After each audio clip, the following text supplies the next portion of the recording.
If you ever wonder who's the best scuba diver, who's the best free diver, who's the best swimmer, who's the best water person, Liz Parkinson is that person. In fact, if you're James Cameron and you're looking to make the Avatar series, she's the one he calls. Or if you're Netflix making the Thai Cave Rescue miniseries, Black Panther, or the Fast and Furious movies, or Shark Week, if you're Hugh Jackman, Kate Winslet, Sigourney Weaver, piles of other celebrities, this is who you call. She's a stunt performer underwater, she's water safety, she's an instructor for scuba, for free diving, absolute athlete with swimming. I know this is low-hanging fruit, but the way of water is Liz Parkinson. Also, just super nice. She stopped and talked to me at DEMA. We were both exhausted. It was the last thing we both did until we scattered to the airport, but it was worth it. We linked up. You're gonna like how she got started. In fact, that's going to be the thing I'm gonna talk about at the end that many people find controversial. So stick around for that. If an underwater Jedi were to exist, that is Liz Parkinson.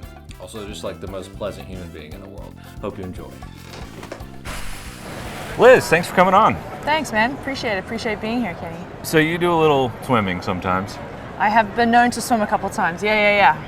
Where did it all start for you? So I was born in the UK, but I grew up in South Africa. When I was a little kid, I became a swimmer. And the reason behind that was because my best friend could beat me, and I didn't like that. So my parents put me into proper training, and I kind of built my way up through South African swimming. I was recruited to the US on a swimming scholarship. That was my life for, I guess, the first 21 years of my life, was to get from one side of the pool to the other as fast as I could. And yeah, I went out to the University of Hawaii initially, and then I transferred to Florida State. So I was in the ACC Division I, and it was amazing. It sort of set the pathway for what I do now and sort of the rest of my life. So you went from swimming eventually into, like, what would you call it, performance? That's a good question. No, so I started swimming, and I went in the University of Hawaii. My swim coach knew the local instructor on the south side just by Diamond Head who taught scuba diving. And on the weekends, you know, we were college kids, and he's like, listen, I know you guys don't have a lot of money, but my buddy said he'd take you out and certify you to scuba dive. And you live in Hawaii, you've got to go and see like the beauty of what's out here. 2 or 3 of my friends went down and we got certified. I think it was an open water NAUI certification. I just sort of built up dive master up to instructor, and then I started traveling. When I finished my swimming career, I started traveling around the world, teaching and living on different islands. I landed up in the Bahamas in 2007, I think. Taught there for a long time, and I lived in the Bahamas for a while, and that's where I really got my experience in the film industry, working on Shark Week, Discovery Channel, Nat Geo, Nickelodeon, Good Morning America, a whole bunch of different Did you work with any shows. big names though? I'm kidding. I don't know if there's anything left. No. There's a lot. I got some really good exposure. We did this really cool piece for Ellen right before they did the Dory movie, where she was a voice of Dory, and she sent one of her writers down to the Bahamas, and we took her shark diving and shark feeding. Sorry to interrupt. I'm going to be real quick. If you want to support this channel, go to sweetwaterscuba.com. Info's in the description. You can get the blue shirts, the red hat, the vinyl holographic tank stickers that everybody seems to love, and of course the autographed children's books that come directly from me. And back to the show. I did the beat for that, which was pretty cool. I didn't get to meet Ellen, but we were invited to go onto the show, and we sat in the audience, and I wish I'd just gone up to her and introduced myself, but I didn't. Whatever, it doesn't matter now. But Stuart Cove Dive Bahamas was kind of like the foundation of where I really started to get into the film industry a little bit more and get some more exposure. And then James Cameron came down with Avatar. I guess I got my opportunity there, and I took it, and now I live and work in Los Angeles. And you stay busy. There's a lot of water in TV and movies that people don't necessarily know of or really think about when they're watching a show, and unless someone's in the water, underwater, they're like, but yeah, we've had last year was a great water year for movie releases. Obviously Avatar: Way of Water was a big one. Wakanda Forever, the new Marvel, the sequel to Black Panther, and we did the Thai Cave Rescue, which was the story of the Thai boys that were stuck in the cave in Thailand, the soccer team, and we did the Netflix miniseries, which was amazing, incredible. We were on location in Thailand, so we got to go into Tham Luang, we got to see where they were and how, and just the incredible barriers and obstacles that these kids went through, and the rescuers that eventually brought them successfully out of the cave. It was a pretty amazing experience, and Thailand was fantastic. So, but yeah, for the most part, I mean, obviously I'd always love to be busier, but you know, I'm very appreciative of anything that comes along.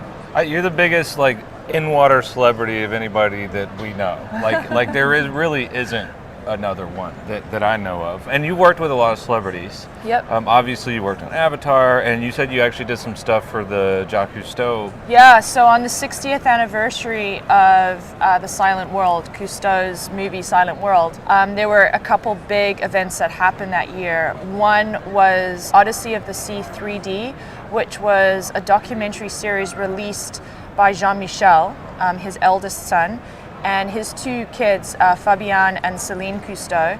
And they kind of did this like family adventure sort of around the world, diving in lots of different locations, and they had an amazing camera team based in the Bahamas. Arnold Schwarzenegger was the voiceover. It was released at Cannes. We went to Cannes Film Festival to watch it. It was, again, an incredibly humbling experience and amazing at the same time. So that was sort of his dedication to his dad and what he had done for the underwater world, and just the beauty of what it was and what it still is and still can be. And then the same year, there was a feature-length film, a French production with Lambert Wilson playing Cousteau. So the story was more on the son who died, as opposed to obviously Jean-Michel. And they came to the Bahamas to do all their shark stuff. So they had the traditional yellow shark cage that Cousteau used, and all the old gear, which was pretty awesome, and the black suits with the stripes. And so yeah, I did the marine coordinating on that. Pete Zuccarini was the underwater DP, and we spent some time off New Providence off Nassau, and then up at Tiger Beach to get various shots that they needed.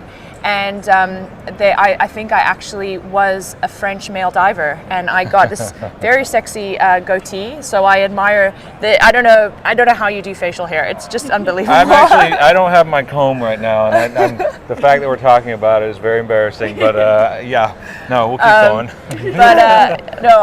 They gave me a goatee, and I was in a super tight wetsuit, and I was one of the French divers that followed. Pierre Ninet is the actor who played Philippe, and we did some beats for them there.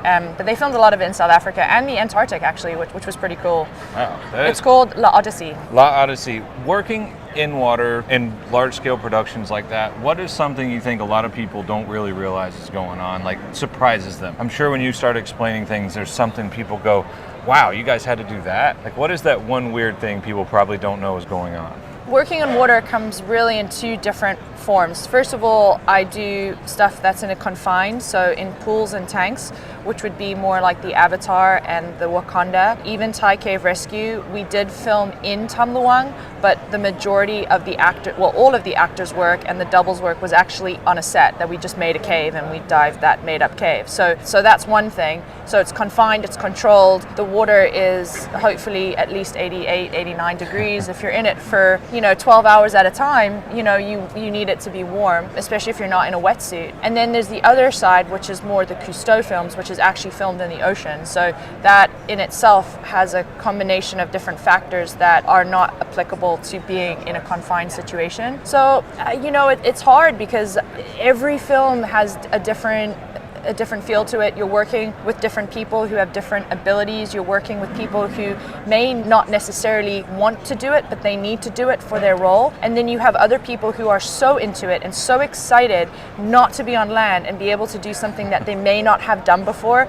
So you really feed off the energy of the cast, which is what I work mostly with. And then obviously the crew support around is so important. These films are not made by one actor being very good. It's a team for sure. And it's a huge team behind the production. So, like, you couldn't get over that celebrity crush. Wow. Wow, I've been asked, like, obviously, who's the nicest, who's not the nicest, Water is a really interesting medium to work in because it's definitely a defining factor of confidence. And some people take to it really easily and are really comfortable in it, and others are not. I admire a lot of the actors that I've worked with. Sigourney Weaver is an incredible human. She's an awesome actor. Kate Winslet. I worked with Hugh Jackman, which was a real privilege. Wow. I saw that one on your... Reminiscence. Yeah. We actually filmed it here in New Orleans. That was the last time I was here, right before COVID. Michelle Rodriguez was really cool, spunky chick, so energetic, and such a cool person to work with. So there's been a lot of people and a lot of kids that you just, surprise you. I really felt that when I came out for Avatar was kind of like my entrance into Hollywood in a way, I mean, I'd done films before, but always location. The Bahamas was where people came because it's such an idyllic place to dive. The visibility, the proximity to the United States, the big animals, the sharks, and if people need those in their films, it's a great place to do it. But in Los Angeles, we travel a lot to location, and so we're looking at it from a different perspective, and I feel like Avatar was sort of, I walked out into this world that I didn't know a lot about on a very big platform, and it was extremely eye-opening. But it's been great fun, and I've got to meet and work with incredible people, and I've learned so much, so I really love it. You said Avatar was eye-opening. What was the most eye-opening part of working on that production? The magnitude and the talent of the people that I worked with. You just get it. Like, working as a dive instructor is wonderful, and seeing people's faces underwater for the first time is memorable. There's 2 or 3 people that stick out in my head from 10 years ago that I certified that I always talk about and remember. But being on a set like Avatar is like, it was like working with Olympians. It was like working at that swimming level that I was once at, where I know that they know what I know, and there's no, like, I don't have to, you know, hey, do you think if we did it like that, it might look better? They already on it, they know it. So when we go underwater, you just make sure that you perform to the best of your ability, because the people next to you are holding you accountable. And I worked with 6 or 7 incredible athletes. The level of talent was extraordinary, and it made the film that you guys watch. So yeah, a testament to the people who hired us and the fellow stunt workers that I performed with. What's one piece of advice you'd like to give somebody out there that may be just getting into the career? And like, if you could just tell them one thing that might help them out, that maybe is not something everyone knows about, you know? Yeah. What would you want to leave them with? I mean, I didn't ever think in a million years that I would get into the stunt world. I've reinvented myself a couple of times, but the biggest thing that has got me to where I am today is the failures that I faced along the way. And I certainly wouldn't be here if I hadn't failed. So maybe don't be scared of failure. And if you fail, it's easy to stand up and do it again, but failure doesn't mean that you're defeated. It's just gonna make you a better person. Last question. When you're not diving, when you're not swimming, when you're not working on Avatar or something awesome, what do you just do for fun, not water related? Not water Day related. off, nothing big planned. I have 2 really cool dogs, and I love to go in the mountains and run around with them. One is from the UK that I brought over with me when I came. I was back and forth in UK over COVID.